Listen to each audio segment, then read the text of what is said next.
What up, guys? This is Physical Freedom Podcast number 13. I'm here with Mason Hackle, Hackle Hockey Hacks 2.0, the man, the myth, the legend. So Mason is going to take me through an upper body workout of his. I'm honestly a little bit scared. No, I'm just kidding. Why are you scared? You're a beast, dude. Look at you. My beast is in the lower body. Show off the it's quads. Not the Show upper off the body. quads. Oh yeah. Crazy. Yeah. You look like you got tumors on your quads. Like, geez. So one day I hope to grow up and be as big as Mason. but Mason is a specialist in hockey. He also trains clients in very similar ways to what I do. You know, we both train through ATG. But yeah, today we're just going to be talking about some things that Mason applies to his clients that are just, desk workers, everyday people in general population that also apply to his hockey athletes, right? Because there's a lot of I train both. Yeah. I worked at a commercial gym for about a year and a half, so I got to see the other side of training just like non-athletes. Yeah, technically everyone's an athlete on their own spectrum, but just training the people who don't do athleticism for like a living necessarily or have it as the main priority, right, compared to like a pro hockey player or pro basketball or, name every other sport. Just seeing that other side gave me a lot of perspective, right, on the, general importance of training. So now I have both avenues, which has been really valuable for me. Yeah, you're a beast in all those aspects of training, man. I think one of the things that's really underlooked is like more pain-free ability, whether it's, hockey, sports, or any ability is going to help you be more pain-free in life. Yeah, like definitely when I got out of pain with hockey, because I had a lot of hip issues, notably like my hip flexor and groin, especially when I played junior hockey, and like pushed it a little bit too far to the point that it got like really sore and also very hard to walk. That like getting out of pain first, that really helps out your performance and your ability to move, and just which means your ability to perform like everyday life activities, or in my case hockey activities. So that's always the first step I look for with people is like, are you in pain first off, and then you get them out of pain, then you make them stronger on top of that so that the pain doesn't come back. If you believe in the notion that you're only as strong as your weakest link, well, why not train the weakest link to like not have it be a weak link. And turn it into your strength. So yeah, absolutely. Would you say your hips are now one of your strong links, or is that something you're still It's a lot better than it was. Without a doubt, like my knees are my strongest part. Like the hips compared to 5 years ago, oh yeah, complete difference. Yeah. So that's amazing. That's what I need for hockey. Like I don't get tired playing hockey anymore just because my hips are strong. It wasn't a conditioning thing, actually. Like people think you need to condition, like skate up and down the ice or run laps around a city or walk miles and miles for endurance. But I believe it's just getting stronger than in certain smaller areas. Yeah. And that in turn helps, endurance on top of, having cardio capacity. But I think strength comes first. Yeah. So. Yeah, well said, man. Cool. Well, let's get into our workout. We're just going to be doing a workout today, trying to multitask. Yeah. I got to add some weight. We're both running away from Have you ever done a live workout pod before? Or? No, I've never done a workout pod before, actually. This will be the first one. Yeah, this will be good. So, what we got today is we got basic dips and chins. We're taking like 1 to 2 reps with it. It's tracking you. That should be okay. We're doing like dips and chins, about 1 to 2 reps. So it's going for a max with this. We're doing 5 to 10 sets. Yeah. And we're going to start with chins, go one after the other, take a little break in between, which also gives us a chance to talk a lot more. Yeah. So.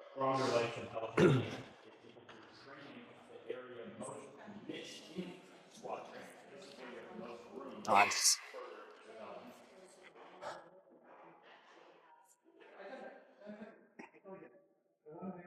I haven't done pronated in a while. Yeah. Honestly, don't know if I can hit it. Don't push it too far because we have a lot of sets. Yeah. It's just like what you did the other day. I'm going to do as many as I can pronated, and then I'll turn supinated. Because supinated, that's I know fine. I got it. I think Everyone's it's following strong. you It's now. following me, yeah. Whoops. This This is why you can't replace humans yet. Yeah. This is why you can't replace humans yet.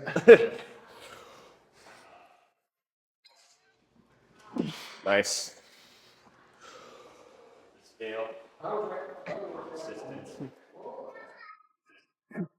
Yeah, I'm a lot better. I can get chest to bar supinated. That's fine. Yeah. Pronated, I'm not quite there. Yeah, I'm still dealing with a elbow injury. Right. I had somebody armbarred me pretty hard while we were in Colombia. Right. And they didn't let go, like even after I was tapping. So that's kind of a problem. Yeah. But it's a lot better. Like That's good. I've just been doing a ton of blood flow healing movements. Which speaking of that, like take us through kind of what we did for warm up and why it's important to do that. So we warmed up the shoulders with some scap pull-ups, and then did a bunch of reps on bicep and tricep. And that what that allows is to prime the muscles, get a little mind muscle connection. It's important to warm up especially when you're going for maxes.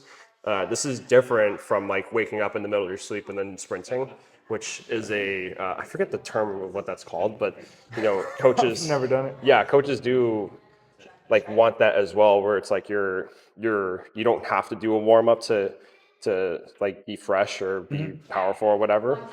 But this is different. Like you're going for like something that's very neurologically demanding and also muscularly demanding. Just wearing out your body. So you do need the blood flow, excuse me, to warm things up. That way you decrease your risk of injury and also increase your chances of performing very well with all these. So yeah, 100%. But sometimes actually, like speaking of your elbow, my elbow will it won't necessarily flare up, but it will definitely like get sore if I do like a multitude of weighted chin-ups like all at once. Oh, really? Like like 4 weeks in a row, if I do weighted chin-ups like 2 or 3 times a week, then it's going to get really sore. Yeah. So it's like you have to really pump it out in order to get it, which is often the first step of healing. Let's Just start getting some blood flow in there. Yeah. Some pain-free movement. Yeah. Yeah, 100%. Yeah. Funny enough, you can also use that for your warm-up. Yep. I feel like if your rehab and training are very similar, Yes. then you can get a lot more progress than if it's completely absolutely. different. Yeah. 100%. All right, same thing on the dips. Nice. Let's go. I don't want to hit that. Oh yeah, dude. Bench. You've gotten a lot stronger too, like upper body wise. Oh yeah, definitely. Why do you find that upper body training is so important for hockey development? So it's balancing the body. Yeah. Because that's actually a pretty good question. Because you often think like with hockey that it's just with the legs, but the upper body is connected to your lower body. So Really? No, I'm just kidding. And your body operates in all these spirals and rotations, which means that you can get extra power from your upper body movement. This has also been proven in science. If you get a better arm swing, then that actually increases your speed by 15%. Yeah. Roughly speaking. So that's the literature behind it in a literal perspective. And that means like if you're doing arm swing specifically, then the dips would help out with that, but also the opposite side, if you train both of them, it makes the overall whole stronger. So that's where that comes in. And then also for shooting in hockey, pull-ups are correlated with, pull-up strength, is correlated with shot speed. Okay. Yeah. Not the overall cause of it, of course. Makes sense. I do think you need the overall whole. But actually, skating, even though you use your legs more, it is an overall total body movement in a very similar sense to shooting. Yeah. Yeah. You go ahead. Yep. Round 2. Round 2. We'll add a little bit of weight. Yeah, my dips feel good, but Yeah, the elbow bothers me. No, that elbow bothers me with the shins. Yep. That's weird. Like Yeah, it's usually I'll the feel it opposite. on the dips. Yeah, I'll feel a little bit more on the dips if I, even though the chin ups I think will wear it out more. I think because with an arm bar, it was like hyperextended this way. So it's almost like the hamstring of your bicep Right. is the hamstring of your arm, right? Yeah. I feel like that's what's strained, but whenever I extend it, I have no problem. So he was like, I got arm barred and I stood up out of it, and he's about my weights, and I just like continued, like I picked him up and I was like tap tap tap, and he didn't let go, even though I had my that's the worst. So it hyperextended it a good bit. So even now when I do curls, like I was doing Smith curls the other day. Yeah. Yeah. Well, I could tell it wasn't straightening out all the way. Yeah. Not ready for Smith curls yet. No. I mean, I was doing them. They actually helped. Yeah. They'll help a little bit. I was just going light. Yeah, definitely light. Nice. There you go. Up.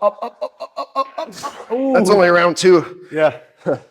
That's good weight. How much is that? That's like 45 plus 35. Yeah. I should go. I'm not going to do as big an increase. It's still looking at me. Is it? Yeah, maybe we'll have to turn it off. Yeah. And just put it wide. Yeah. Nice. I'm gonna have to do pronated. I want to go heavy. Yeah. Or excuse me, supinated. Yep. You don't want to go too heavy too quickly too. Yeah. Like the taking your time definitely will help it.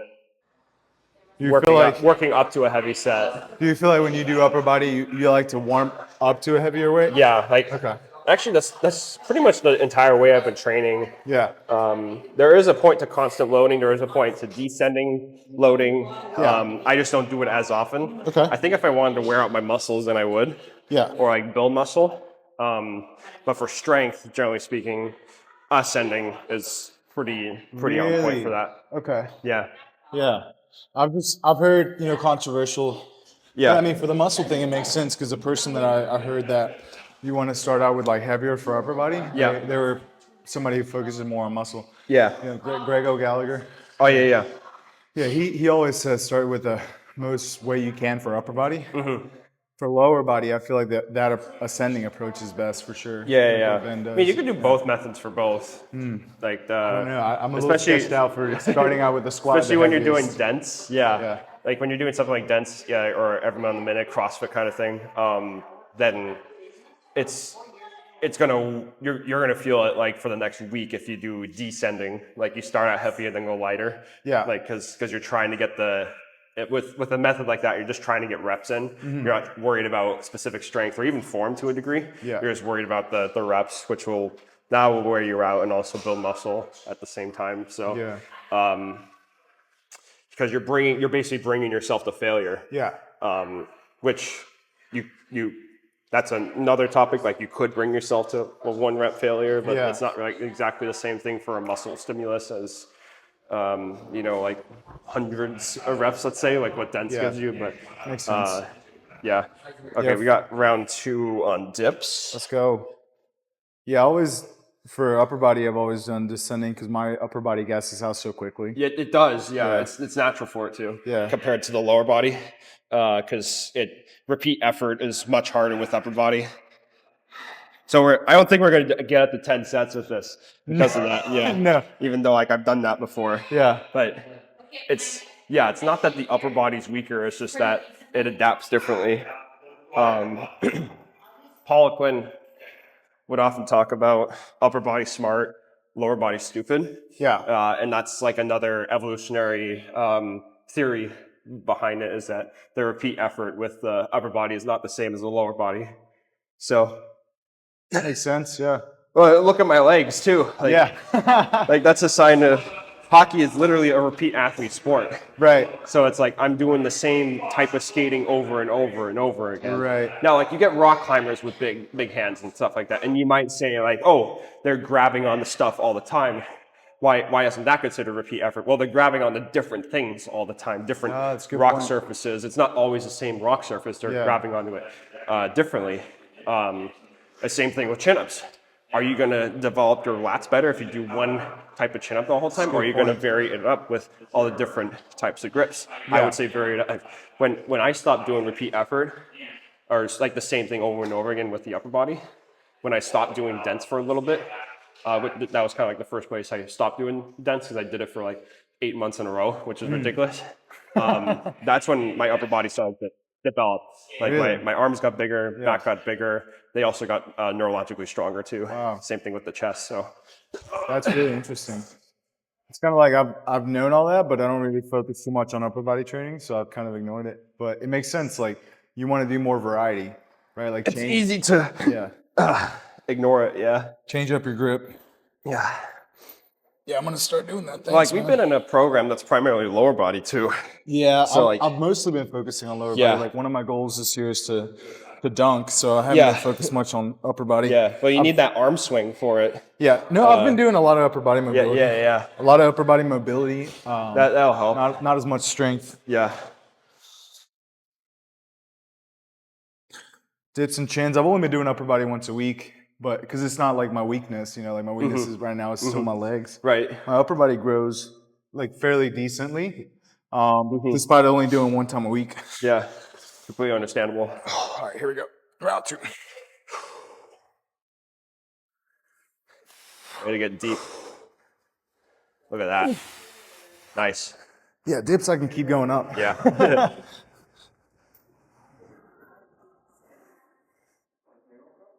I generally like keeping the weight the same between the two. Yeah, I should. Dips, I find you're stronger on them. Do you, like, aside from your injury, do you notice that too? Like it's easier to lift weight with the dip? Oh, 100%. Okay. Yeah. Okay, so I'm not crazy. No, I don't think so. Yeah. Yeah. Well, like pronated is much harder than supinated, so like you're going to lift less. I think I'm just going to put this over here. Yeah. Yeah. Wait, no, I'm going to add a 10 on that side. Wow. Yeah. But I'm going to keep that weight for chins, because I didn't like my chins last time. Even though I got up, it wasn't as high as I wanted to. Yeah. Let's go. Yeah. Everyone's working hard before the hurricane. Yeah. So what are some correlations that you see? Give myself another 2 minutes. Between your general pop clients and hockey clients when it comes to like weaknesses?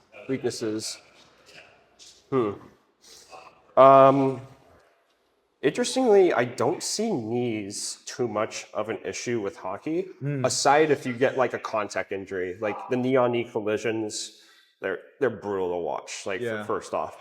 But secondly, that's the only time that I see like wear and tear on the knee, or if you're genetically like contact. Yeah. You basically have to be really genetically damaged in order for the knees to like wear down with hockey. Just because there's so much development with the quad and hamstring a little bit, although I think you need to train it like more still, because not everyone is naturally strong in a Nordic, for instance, or in a back extension or a RDL or a deadlift like a Marty St. Louis is. Yeah, posterior chain. Yeah, posterior chain. Very demanding. Makes sense. You're pushing back. With yeah. But like I had to train that because it was weaker compared to my quads. Like my quads developed like very easily. Crosby's quads, Sandy Crosby's quads, for instance, massive. They're probably bigger than mine, which is. Yeah, but he's also like a 20-year veteran hockey player. Like his quads are going to develop like crazy, but he's very rarely had knee issues. And if he has, and it's been a contact injury, usually the wear and tear with hockey is the hips. Same thing that happened with me. Yeah. It's the same thing that happens with goalies too. Sometimes the ankles, like that's been an unfortunate increasing trend recently. Yeah. With like Achilles injuries in the off season, which I think is I'm just gonna say I think it's a disgrace that they get injured in the off season. Let's get this rep in, but I agree with you. Yeah, that's not the time to get injured.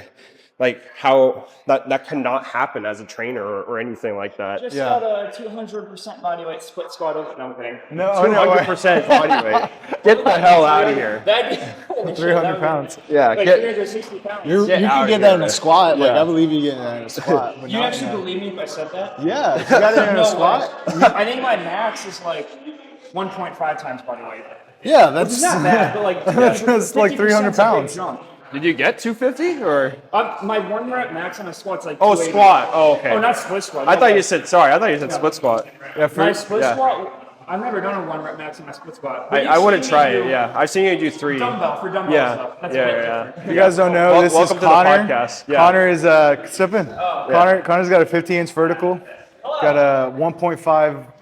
The next podcast guest. 1.5%. 1.5 times body weight squat is like, what is that, the freak minimum or like? Well, I'd say 200% body weight Is would a be freak minimum? for jumping. For jumping. Yeah. Mason, what do you say for jumping? Athleticism. For just athleticism and I jumping? think even 1.5 is okay. Yeah. Because you're right there. It's really good. Yeah, and you're jumping higher than me. Yeah, Yeah. you're jumping. I You're reckon jumping you're definitely 40. quicker than me, though. Yeah. You think so? You guys should Yeah. race. You guys should race tomorrow. Yeah. There wasn't a It wasn't a hurricane. With how much I weigh, the hurricane might take me.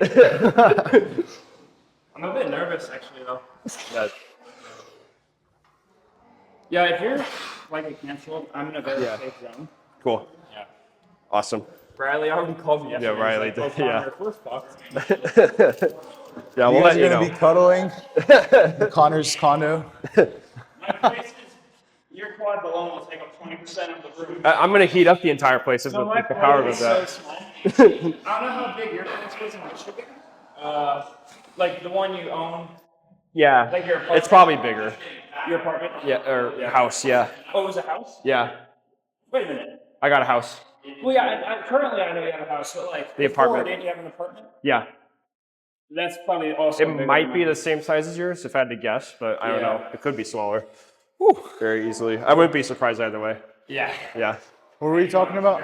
How big my apartment is? No, before you stepped in. The injury rate with hockey. Oh, I the think, ankles. or- Yeah. You it were was saying that it's a shame to be injured in the off different season. weak links. Yeah, weak links comparing Gen Pop to hockey.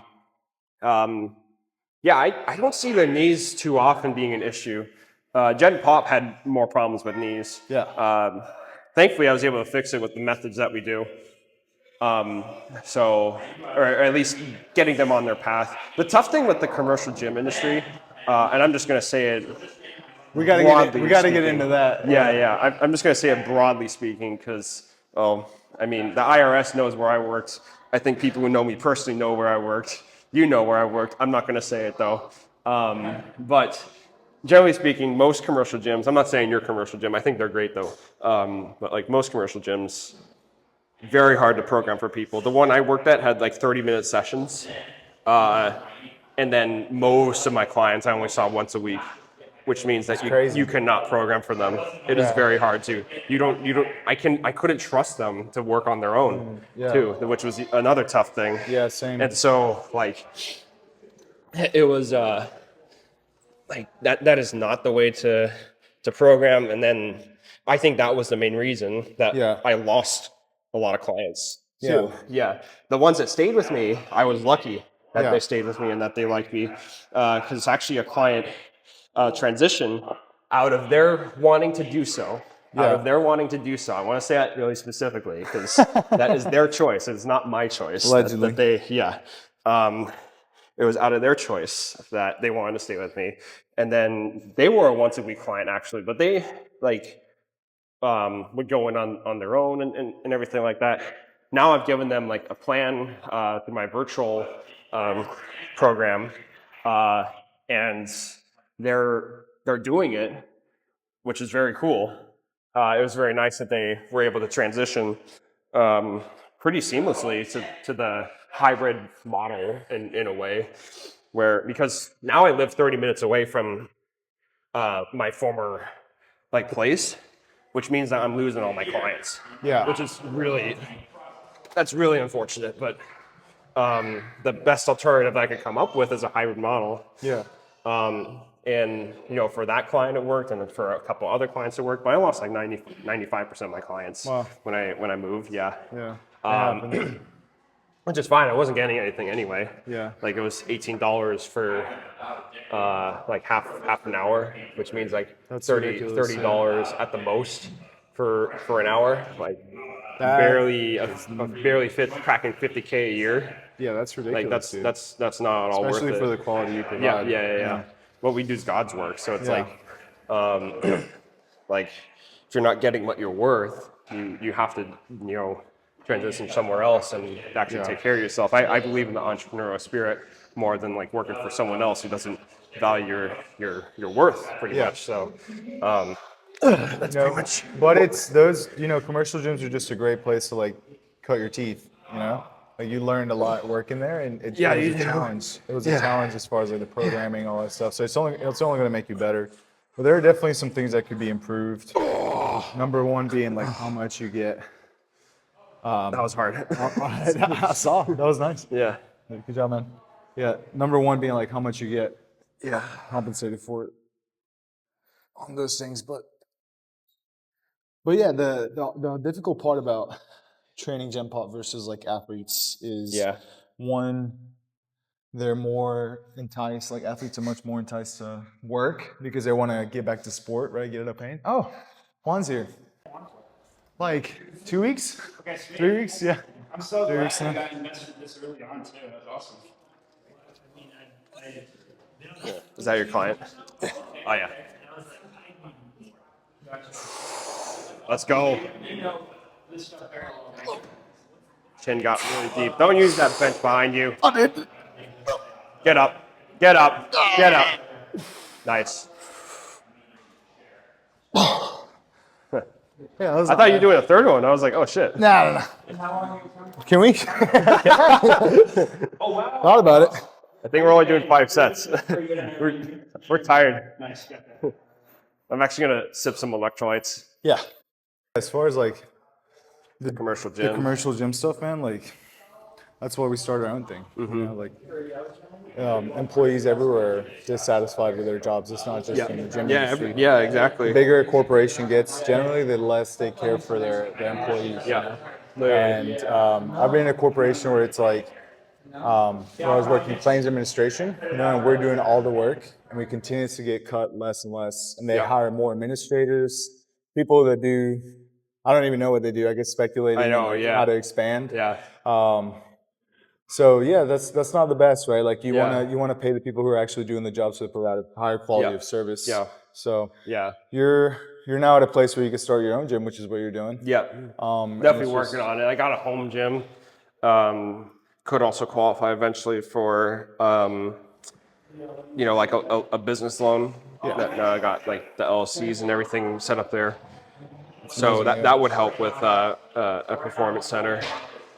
People were talking to me about that being a better alternative than the home gym. Yeah. I think especially for the area that I'm in too. Although I haven't done enough advertising to justify it, because I think if like, what is it, Hormozy or whatever says you got to do more. I haven't done more than anywhere needed to advertise like the in-person stuff. It's been all hockey content, pretty much, even though I could go down the avenue, but I think just focusing on one thing for me with the content creation is what I'm going to go down for the time being. Yeah. And then having that as a repertoire in the backlog would be okay. Yeah, absolutely. Because look, my YouTube channel is monetized. I get ad revenue from it. Nice. Good. It's basically, I wanted to get to a point where I'm doing that instead of something like a minimum wage job. And then but the cool thing with YouTube is it's scalable and you can go much further with it, like similarly to like your own gym or your own business. So I think because of that, I'm going to go down the YouTube route instead of some other things, but I'll also leave options open for like say that performance center does come around sooner than I expect or plan. Gen Pop more than welcome to come in, and I'm probably going to advertise to them anyway, because it's that's the name of my business, Ability Training. Yeah. Which is it's really interesting. I that wasn't taken as an LLC or anything. Yeah. Oh wow. Yeah. So I was like, okay, I'm gonna take it. There's a lot of avenues I can go with a name like that. It was going to be my last name, Hackle Ability Training, before, but like no, apparently Ability Training was not taken as an LLC. So I was like, there's a lot of things I could do with that. Yeah, that's perfect. Yeah. You've been through the ATG map. I think that's funny. Oh, yeah. So you look at the exercise YouTube page. Nice, dude. That's awesome. Woo. That was 2? That was 2. Nice, dude. We got like a 5-minute break. Holy crap. Yeah, that was. That was long. I think that means we're almost done.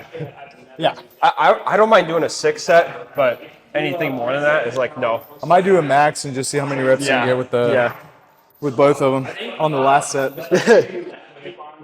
And you guys have coaching calls like Every week. Yeah. in Let's go.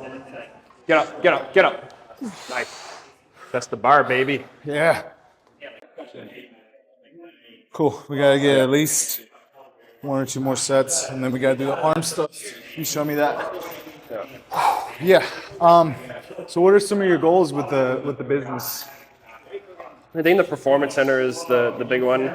Now that I'm L3 certified ATG, I got to get like 10 pro athletes. So it means basically means 10 NHLers from my book. Although it could qualify as a bunch of other athletes too if they come around to see it. I think that's the next goal is the performance center. But I'm going to take incremental steps there. I'm going to really dive into the YouTube, even though maybe that has nothing to do with the other business. It has to do with the hockey business. But the thing that makes me money basically is going to be the YouTube, or that pays the bills is going to be YouTube. And then also like the online coaching too. I do that, like because that's kind of the hockey avenue right now. Although with my partnership with ATG, I'm going to do a lot more with them. And making upgrades to ATG for hockey inside of there. Because basically, how it's set up right now is that's the conventional program, the ATG for hockey. And then I do custom programming like for people who just want to work with me directly, who are not in my area and cannot see me in person. So that would be basically like the business model there is I have the partnership going strong. I make upgrades to the programming there and dive really deep into that, and then just do custom for myself. Yeah. Are you looking to market yourself as hockey, like helping hockey players in general? I think because of the success of my YouTube channel, that's what people are looking at. Yeah. And so I got to feed more into it. I think it's too saturated from what I can tell in that type of market for things like fitness and even ATG to a degree. Yeah. Like that's not necessarily my voice. My voice is stronger with the hockey ATG marriage. Yeah. Like because that's what people like watch me for, at least on Instagram and YouTube. Yeah. You're adding some more? No, this is still like 90. Okay. 90 for 2. Yeah. On the dip. Yes, sir. I can turn it off. Do we need to? Okay.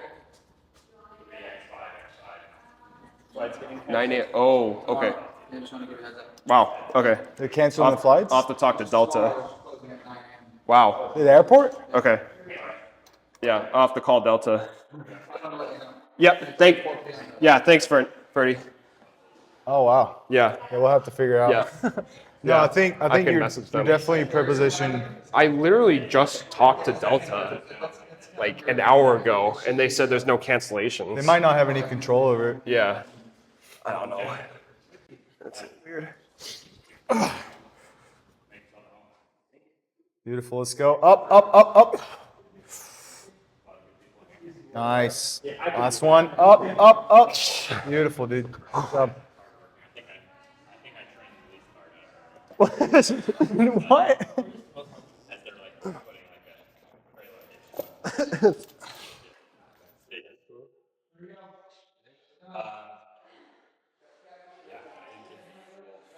Yeah, I think that you doing Pretty much, yeah. Both of them.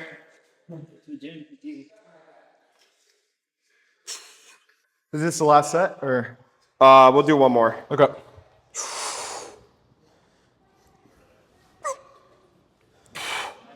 Nice.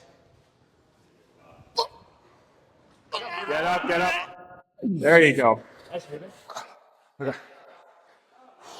The second one was a struggle. I missed your first one. Let's go. How many can you get? Let's go up. Oh, yeah, bar. Dose. That was good. All right. Let's see what we got. Last set. Last set. So for hockey, what are the main upper body lifts? I'd say,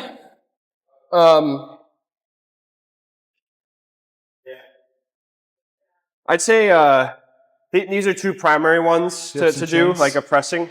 Actually, an incline press, being structurally balanced to the front squat, is basically the primary one, and then you have like the other structural balance links in between.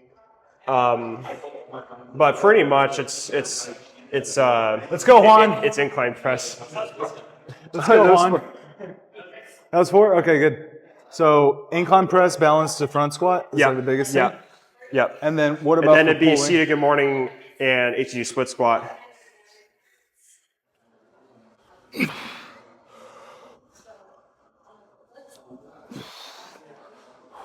think I only got 2 on those too. I know dips, like I'm gonna try to get at least 3. A little intervention during the podcast, but Mason's got to figure out how to get home because they just closed the airport down tomorrow. They closed the airport down tomorrow because of the winds. Yeah. So we had to take a pause here. All right, let's go, Mason. Let's get it. Mason, give me 10. 10? Shit. Nice. Yeah, the tempo is very nice. Good, let's go up. Good. Woo! All right, man. Dizzy. Very nice. All right, one more question. Yeah. What advice would you give to people that want to get muscular like you? Train it through a full range, and train all the ranges. Not enough to just train one part of the body, but don't do everything at once. You need to do it in selective periodization. That's gonna help make the best progress. Yeah. First, isolate your weak links, and then you can play around with some more things. But keep finding the weak link. That's usually going to be your one thing to go forward. So that's what I would say. That's really good. What about tempo? That will help too. Yeah, the classic 4 seconds down tempo. I feel like so many people in the gym are just like lifting. They don't really control the weight at all. There's a time and place to pump it out. It's also a time and place to control. Yeah. I think both are applicable in their own ways. But if you've done a lot of pumping, maybe do more tempo. If you've done more tempo, maybe do pumping. Yeah. Both of them will help you out. What do I do here, coach? Do I do tempo? Do tempo. Okay. Do it just like I did. 3 seconds down? Yeah. Okay. Get up. Get up, get up. Get up. Get up. Lock it up. Get up, get up, get up, get up, get up, get up, get up there. There you go. Nice. Nice. Thank you, brother. Yeah. Great work. Yeah, thanks for having me on. Yeah, man, my pleasure. We still got to finish the workout, but I think because of everybody. That was okay. Yeah, I think we're good on the podcast. We'll have to do it again when you come back down. Based on all the situation, man. But thanks for sharing all your knowledge. Yes. So it's going to help a lot of people. Yes. Especially hockey players. Yep. But general population as well, man. Yep. Keep crushing it. And best of luck with your business. Appreciate it. Same for you, man. Thank you, brother. You're crushing it Much too. love. Thank you. Oh, you know what? That's what we do. Yes. That's what we do. Okay. 9 Oh, okay. Wow. Okay. They're canceling the flights? I'll have to talk to Delta. Wow. The airport? Okay. Yeah, I'll have to call Delta. Yep. Thanks, Ferdy. Oh, wow. Yeah. We'll have to figure out. Yeah. No, I think can you're message them. definitely prepositioned. I literally just talked to Delta like an hour ago, and they said there's no cancellations. They might not have any control over it. Yeah. I don't know. That's weird. Beautiful. Let's go. Up, up, up, up. Nice. Last one. Up, up, up. Beautiful, dude. Good job.